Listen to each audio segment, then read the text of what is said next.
ni ng'ombe karibu 50 na kitu. Na njusi ilikuwa imeibiwa 30 yote, lakini hizo zilirudi, hizo zingine hasijawahi kurudi. Mtu mmoja kwanza anaitwa Ken, yake imeibiwa mara moja, ikafuatiliwa ikarudi 6, alafu wakarudi tena wakachukua 7.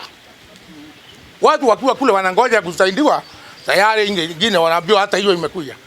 Sasa tungeomba tu gavana wetu na PS Munya na Kabeabea na Mtunga wanjaribu kutuokoa area hii.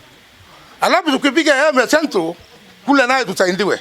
Ng'ombe zetu, our livestock, hiyo ndio our only livelihood. Huku kwetu hatuna majani, huku kwetu hakuna miraa, huku kwetu hakuna kahawa, hakuna ile mimea ingine ambayo watu wanatambua nchi ya Kenya. Kama ni polisi hawatoshi, tuambiwe waweze kuongezewa wengi wakuwe hapa. Tunataka pia kuwa na njia ya kufanya compensation. Tumekuwa na watu wengi hapa ambao ng'ombe zao zimeibiwa na hawana mbele wala nyuma. Other places we normally see compensation happening. Kwa nini hatuoni mtu ambaye ameibiwa ng'ombe zake akiwa anapewa compensation na serikali? Na serikali iko na jukumu ya kulinda mali ya mwananchi.